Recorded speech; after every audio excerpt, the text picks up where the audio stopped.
Sir सबसे पहले तो मैं नाम जानूँगा, क्या नाम है अपना? मैं डॉक्टर रघु प्रकाश हूँ जी। मैं बच्चों का सर्जन हूँ, पीडियाट्रिक सर्जन और पीडियाट्रिक यूरोलॉजिस्ट। यहाँ हमारा छोटा सा अस्पताल है, doctor Raghu child care centre. Sir किस किस पेशेंटों को अपना देखा जाता है? यहाँ पे नवजात शिशुओं एवं बच्चों के ऑपरेशन की सुविधाएं उपलब्ध हैं। हमारे पास neonatal ICU, paediatric ICU, operation theatre, OPD सारी सुविधाएं उपलब्ध हैं। सर आज आपके दोबारा क्या कार्य किया जा रहा है? आज सावन के आखिरी सोमवार के उपलक्ष्य में उसकी पूर्व संध्या पर रविवार के दिन आज सभी कांवड़ियों का और शिव भक्तों का हम स्वागत कर रहे हैं। उनके लिए हमने एक विशाल भंडारे का आयोजन करा है।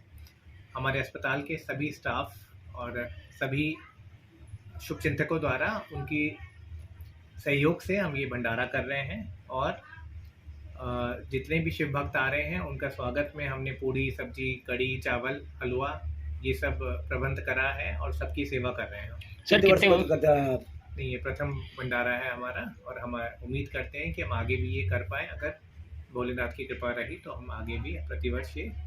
क्या कहना चाहूँगा और भक्तों से जैसे जल लेकर आ रहे हैं?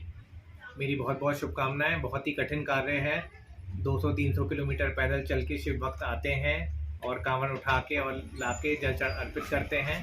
ये बहुत ही कठिन कार्य है और मेरी सबको शुभकामनाएं हैं। और सर अपने स्टाफ की तरफ से और अपने अस्पताल की तरफ से क्या शुभकामनाएं देंगे? जैसे आज सावन का आखिरी सोमवार है, इसकी भोलेनाथ की कृपा सब पे बनी रहे, सब लोग स्वस्थ रहें और सबके जीवन में सुख और शांति रहे। बहुत बहुत। मैम सबसे पहले तो मैं नाम जानूँगा, क्या नाम है अपना? मैं डॉक्टर प्रियल गुप्ता हूँ और मैं एनेस्थेटिस्ट हूँ। सीधी भाषा में बोलें तो निश्चेतक जो बेहोशी के डॉक्टर होते हैं। तो हमारे यहाँ पीडियाट्रिक सर्जरी यानी बच्चों की सर्जरी का अस्पताल है ये। तो यहाँ बच्चों की बेहोशी को मैं देखती हूँ। बच्चों की बेहोशी खास तरह की होती है ताकि बच्चों को कोई तकलीफ ना हो, कोई दर्द ना महसूस हो और अच्छे से उनका आगे भला हो जाए। तो उसमें मैं एक्सपर्ट हूँ, मैं स्पेशलिस्ट हूँ उस चीज़ की। और ये हमने पहली बार इस बार हमने ये भंडारा किया है अपने अस्पताल के सामने। और क्योंकि हमने हर साल देखा है कि कांवड़ी आते हैं, इसी रास्ते जाते हैं और लोग भंडारा करते हैं, तो हमारी खुद से एक इच्छा जागी कि ये हम भी करें इस बार। और अपने स्टाफ को, पूरा हमारा स्टाफ इस समय सब लगे हुए हैं इसी कार्य में और हमें भी बहुत खुशी मिल रही है कि हम ये कर पाए हैं और हम आगे भी उम्मीद करते हैं कि हम और अच्छा करें हर साल। और जी एक त्यौहार एक अच्छा आ रहा है कि बहन भाई का प्यार, रक्षाबंधन को लेकर क्या कहना चाहेंगे आप अपनी तरफ से? रक्षाबंधन एक बहुत ही अच्छा त्यौहार है हमारा कि एक भाई बहन के रिश्ते के लिए होता है वो त्यौहार और बहुत ही एक इसकी मान्यता है हमारे समाज में। और यहाँ पे हमने देखा है कि वो बहुत ज़्यादा शिद्दत से मनाई जाती है और बहनें कितना कष्ट करके जाती हैं अपने भाइयों के घर उन्हें राखी बांधने। और एक जो बहुत खूबसूरत चीज़ है हमारे यूपी की कि सिर्फ भाई को नहीं, उसके पूरे परिवार को राखी बांधी जाती है, अपनी भाभी को भी राखी बांधी जाती है, उनके बच्चों को भी बांधी जाती है।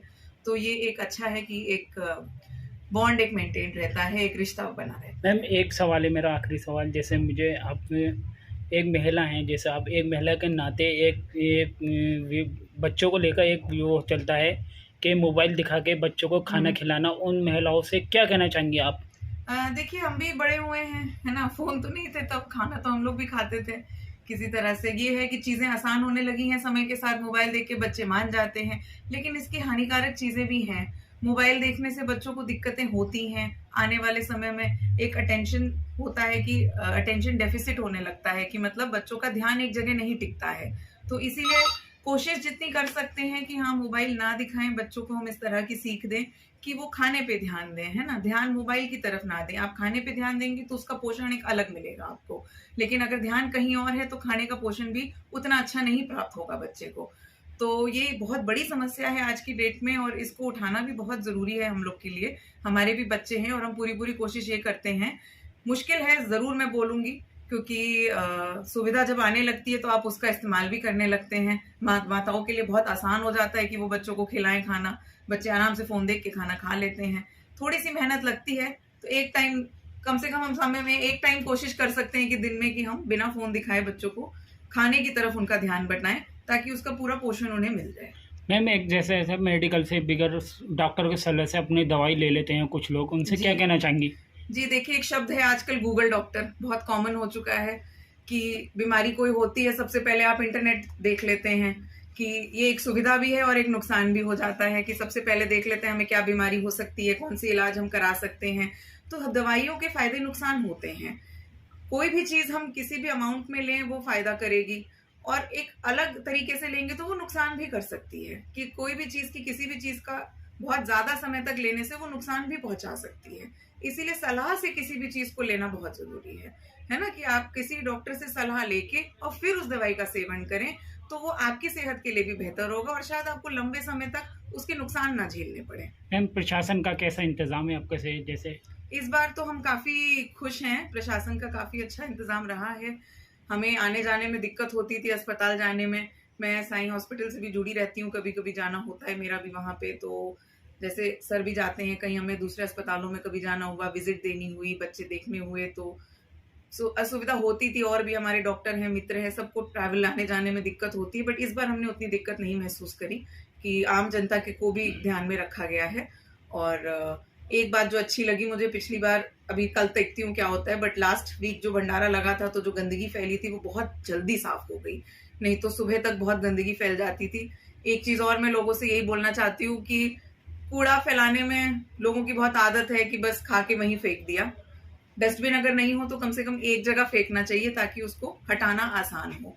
तो एक ये चीज़ बस मैं चाहती हूँ कि आने वाले समय में और ये चीज़ लोग सीखे जो आ रहे हैं। मैम एक सवाल है मेरा, जैसे आप एक डॉक्टर हैं, जैसे उन लोगों से क्या कहना चाहेंगी, जैसे कुछ लोग बगैर हेलमेट को लेकर गाड़ी पे कर सवार होते हैं, तो चलते हैं, क्या कहना चाहेंगे? ये सब देखिए, ये कानून बनाए जाते हैं, लोगों के लिए ही बनाए जाते हैं कानून, है ना। हेलमेट पहन के जाना, ट्रैफिक का नियम फॉलो करना, है ना।